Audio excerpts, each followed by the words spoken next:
Mungu anapita na ukuta. Hakuna ukuta inaweza zuia Mungu.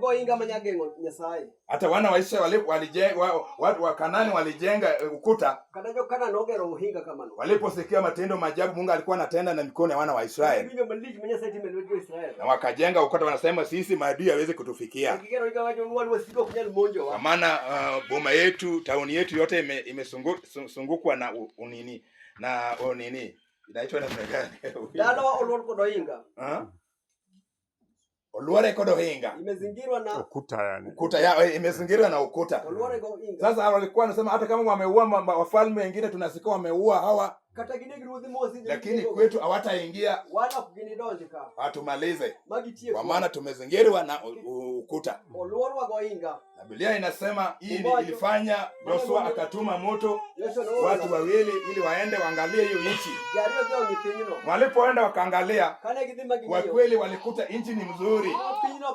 Walio hizi ndani watu wako na watu wakubwa, watu wenye nguvu, watu wa busara, watu wenye wako na mali.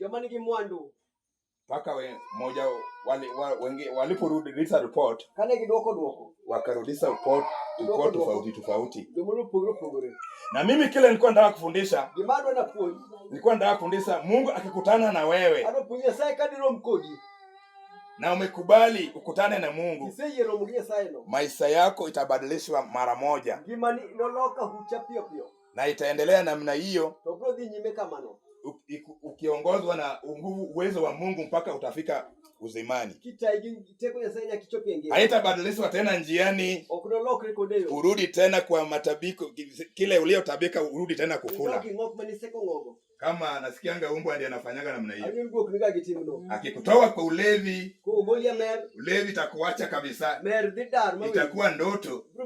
Sasa itabaki ni kutumikia Mungu. Akikutoa kwa usharati hivyo. Akikutoa kwa ugomvi, hasira hivyo. Hasira itabaki tu sasa ni ndoto tu maishani mwangu. Biblia inasema kulikuwa na mtu mama makahaba kabisa huko katika hiyo nchi. Alikuwa anaitwa Rahab. Na hiyo ukahaba yake ilikuwa kwa hali ya juu. Ilijulikana hata na mfalme katika hiyo taifa. Walijua Rahab na usharati yake.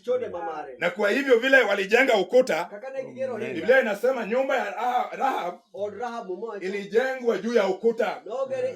Mali inaweza onekana kwa ubali. Alikuwa na wateja wengi. Alikuwa na ufuruto mkubwa sana.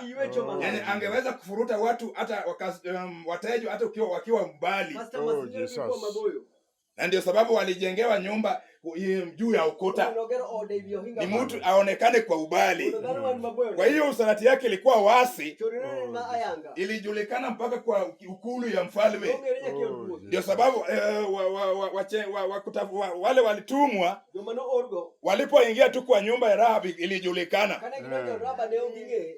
Ilijulikana ukulu mpaka mfalme akatuma watu katika nyumba ya Rahab ili waende waangalie iko wageni wengine ili waliingia hapo ni wageni si wa kawaida.